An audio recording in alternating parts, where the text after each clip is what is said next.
دین قرآن میں بیان ہوا ہے یا قرآن و سنت میں بیان ہوا ہے؟ قرآن سب سے بڑا ماخذ ہے یا اکیلا قرآن ہی ماخذ ہے؟ یعنی صرف قرآن ہی سورس ہے اور وہی کا بیان ہے یا اس کے علاوہ؟ یہ غلط فہمی یا یہ سوال یہاں سے پیدا ہوتا ہے کہ لوگوں کو یہ بتایا گیا ہے کہ اسلام کی ابتدا 1400-1500 سال پہلے ہوئی تھی اور محمد الرسول اللہ صلی اللہ علیہ وسلم اسلام لے کر آئے تھے۔ قرآن اس کی نفی کرتا ہے، وہ یہ کہتا ہے کہ اسلام کی ابتدا تو پہلے پیغمبر سے ہو گئی تھی، یعنی اللہ تعالیٰ نے ہمیشہ جو پیغمبروں کو دین دیا وہ اسلام ہی تھا، یہی تعلیمات تھیں، یہی حکمت تھی، یہی اخلاقیات تھے، یہی عبادات تھی۔ تمام پیغمبروں کو یہی دین دیا گیا اور ایک کے بعد دوسرا پیغمبر آ کر اسی دین کو آمیزش سے پاک کر کے لوگوں کے سامنے پیش کرتا رہا۔ محمد الرسول اللہ صلی اللہ علیہ وسلم اس دین کے آخری پیغمبر ہیں، نہ کہ ان سے اس کی ابتدا ہو رہی ہے۔ تو اس وجہ سے پیغمبروں کو جو دین دیا گیا تھا وہ ایک روایت اور ٹریڈیشن بن چکا تھا۔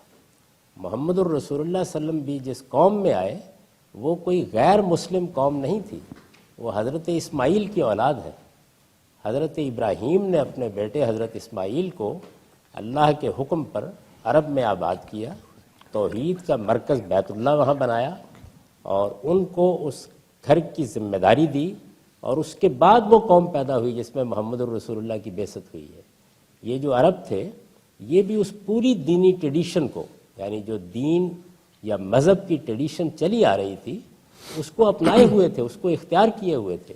یہ نماز پڑھتے تھے، یہ روزہ رکھتے تھے، یہ حج کرتے تھے، یہ زکوٰۃ دیتے تھے، یعنی دین کی ساری روایت ان کے ہاں موجود تھی۔ یہ جو تمام نبیوں کی روایت ہے اس کو سنت کہا جاتا ہے۔ محمد الرسول اللہ صلی اللہ علیہ وسلم نے اس سنت کو آ کر زندہ کیا۔ اگر کسی جگہ اصلاح کی ضرورت تھی تو اصلاح کی، اور اگر کہیں اللہ کے حکم سے کوئی اضافہ کرنا تھا تو اضافہ کر دیا، اور پھر آئندہ کے لیے اس کو اپنے ماننے والوں میں جاری کر دیا۔ یہ قرآن سے پہلے کی چیز ہے، اس لیے قرآن مجید اس کو بیان کرتا ہے یا اس کا ذکر کرتا ہے، اس کی تفصیلات نہیں کرتا۔ یعنی اس کو یہ کہنے کی ضرورت نہیں ہے کہ زکوٰۃ کیا ہے، زکوٰۃ سے اس کے مخاطبین جن کو وہ ایڈریس کر رہا ہے پوری طرح واقف ہیں۔ اس کو یہ بتانے کی ضرورت نہیں ہے کہ نماز کیا ہے، نماز سے اس کے مخاطبین پوری طرح واقف ہیں، حج سے واقف ہیں۔ وہ ان سب چیزوں کو پس منظر میں رکھ کے گفتگو کر رہا ہے۔ یعنی ایسے سمجھیے کہ جیسے آج اگر اللہ کی کوئی کتاب نازل ہو تو وہ ہمیں یہ چیزیں نہیں سکھائے گی، ان میں کوئی غلطی ہو گئی ہے تو اس کی اصلاح کر دے گی۔ تو قرآن کا معاملہ بھی یہی ہے کہ وہ ایک سنت کے پس منظر میں آیا ہے، وہ پہلے سے چلی آ رہی ہے۔ اس نے آ کر اس کے بارے میں ایک اصولی بات کر دی کہ ابراہیم سے جو دین کی ٹریڈیشن چلی آ رہی ہے آپ بھی اسی کی پیروی کریں، اور وہ ٹریڈیشن کو پھر ہمارے ہاں سنت کے لفظ سے تعبیر کیا گیا۔ تو دین پورا کا پورا قرآن اور سنت میں ہے، یعنی سنت پہلے ہے اور قرآن اس کے بعد نازل ہوا ہے، تو پورا دین قرآن اور سنت میں ہے۔ یہ قرآن مجید ہم کو کیسے ملا ہے؟ رسول اللہ صلی اللہ علیہ وسلم نے لوگوں کو قرآن پڑھ کر سنایا، اس کو یاد کرنے والوں نے یاد کر لیا، اس کو لکھنے والوں نے لکھ لیا۔ ان کی تعداد سینکڑوں میں تھی، پھر وہ ہزاروں میں بدلی، ہزاروں نے لاکھوں کو منتقل کیا، اور نسلاً بعد نسلاً منتقل ہوتا آ رہا ہے۔ بالکل اسی طرح سے سنت منتقل ہوئی ہے، یعنی محمد الرسول اللہ صلی اللہ علیہ وسلم نے 5 وقت نماز پڑھائی، روزے رکھے ہر سال، حج کیا، قربانی کی۔ اس طرح دوسری جتنی بھی سنن ہیں ان کو آپ نے مسلمانوں میں جاری کیا، اور ہزاروں مسلمانوں نے اس کو آگے لاکھوں کو، اور لاکھوں نے کروڑوں کو منتقل کر دیا۔ اس کو ہماری علمی اصطلاح میں کہا جاتا ہے کہ قرآن اور سنت دونوں مسلمانوں کے اجماع سے نقل ہوئے ہیں، اور یہی وجہ ہے کہ ان کے معاملے میں نہ کسی اختلاف کی گنجائش ہے، نہ کبھی کوئی اختلاف ہوا ہے۔ مسلمانوں نے ہمیشہ پورے اتفاق سے یہی قرآن لوگوں کو منتقل کیا ہے اور سنت منتقل کی ہے۔ تو اس وجہ سے پورا دین ان دونوں میں ہے، اور ان دونوں میں قرآن مجید کی یہ حیثیت ہے کہ وہ چونکہ خدا کی کتاب ہے اس لیے اس کو خود خدا نے میزان بنا دیا ہے، ہر چیز اس پر پرکھی جائے گی، ہر چیز کے لیے وہ ایک ترازو ہے جس میں وہ تولی جائے گی۔ قرآن کہتا ہے کہ وہ ایک میزان ہے، اور وہ اس لیے نازل کیا گیا ہے کہ دین کے معاملے میں اگر کوئی غلط فہمی ہو تو اس کو رفع کر دے، اگر کوئی اختلاف ہو تو اس کا فیصلہ کر دے۔ تو یہ قرآن اور سنت دونوں مل کر دین کا کانٹینٹ ہمیں دیتے ہیں۔ اس لیے ان کے معاملے میں تو کوئی بحث کا سوال نہیں ہے، اور ان کے بارے میں یہ غلط فہمی کبھی نہیں ہونی چاہیے کہ یہ ہمیں حدیثوں سے ملے ہیں، یہ سارے کے سارے مسلمانوں کے اجماع سے ملے ہیں۔ حدیث کیا ہے؟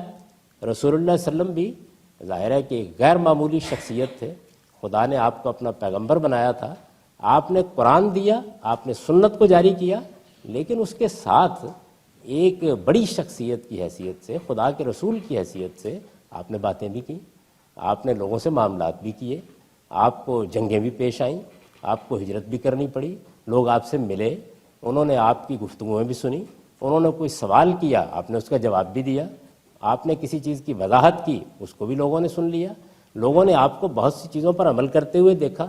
جب آپ دنیا سے رخصت ہو گئے تو جس طرح ہر بڑی شخصیت کے بارے میں یہ باتیں بیان کی جاتی ہیں، ایسے ہی لوگوں نے رسالت مآب صلی اللہ علیہ وسلم کے بارے میں بیان کرنا شروع کر دی۔ کسی نے کہا میں نے آپ سے یہ بات سنی تھی، کسی نے کہا میں نے آپ سے یہ سوال کیا تھا، کسی نے یہ کہا میں نے آپ کو یہ کام کرتے ہوئے دیکھا تھا۔ یہ باتیں بیان ہونا شروع ہو گئیں تو لوگوں میں شوق پیدا ہوا کہ ان کو مرتب کر کے، یہ چونکہ ایک ہسٹوریکل ریکارڈ ہے، دنیا کی سب سے بڑی شخصیت کی زندگی کے حالات ہیں، ان کے علم اور عمل کا ریکارڈ ہے، ان کی باتیں ہیں، لوگوں نے دیکھا ہے اور لوگ بیان کر رہے ہیں، تو انہوں نے تحقیق کر کے ان کی کتابوں کو مرتب کرنا شروع کر دیا۔ اس کو حدیث کہتے ہیں۔ اس سے نہ دین میں کوئی ایک تنکے کا اضافہ ہوتا ہے نہ کمی ہوتی ہے، اس میں وہی جو دین قرآن اور سنت میں ہے اس کے بارے میں بہت سی باتیں بیان ہوتی ہیں، لیکن وہ سب چیزیں کیا ہوتی ہیں؟ ان میں یا کوئی بات سمجھائی جا رہی ہوتی ہے، یا کسی چیز کی وضاحت ہو رہی ہوتی ہے، یا اسی دین پر عمل کا کوئی بیان ہوتا ہے کہ حضور نے مثال کے طور پر نماز کیسے پڑھی تھی، یا فلاں موقع پر آپ نے کیا گفتگو کی تھی۔ تو یہ لوگوں کی دیکھی ہوئی اور سنی ہوئی باتیں ہیں، لوگوں کی جو انہوں نے بیان کی ہیں، ان کی یہی حیثیت ہمیشہ رہنی چاہیے۔ اسی پہ ایک فالو اپ کویسچن ہے جی، کیا صرف قرآن کی روشنی میں اسلامی زندگی گزارنا جائز ہے؟ کیونکہ حدیث و سنت جس میں بہت اختلاف پایا جاتا ہے، اس کو ہم بالکل نظر انداز کر کے مسلمان بن سکتے ہیں؟ نہ قرآن میں کوئی اختلاف یہاں تک اس کے منتقل ہونے کا تعلق ہے، نہ قرآن میں پایا جاتا ہے اور نہ سنت میں پایا جاتا ہے، اور پورا دین ان دونوں ہی میں ہے، ان میں ہرگز کبھی کوئی اختلاف نہیں ہوا، کبھی بھی کوئی اختلاف نہیں ہوا، اس وقت بھی نہیں ہے۔ آپ نشاندہی کر کے پوچھئے، میں آپ کو بتاؤں گا کہ بالکل نہیں ہے۔ قرآن اور سنت مسلمانوں کے اتفاق اجماع سے منتقل ہوئے ہیں، ان کے بارے میں دو رائے ہو ہی نہیں سکتی۔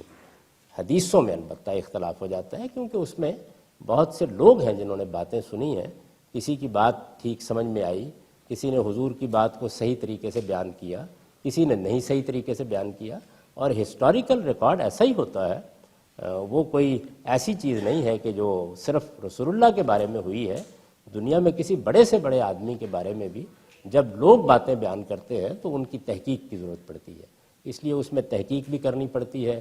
کسی چیز کے بارے میں اختلاف بھی ہو جاتا ہے، ایک صاحب علم کہتا ہے کہ میرے خیال کے مطابق یہ بات رسول اللہ سے سنی ہوئی ہے، دوسرا کہتا ہے کہ میرے خیال کے مطابق یہ سنی ہوئی نہیں ہے، میرے پاس اس کے دلائل یہ ہے۔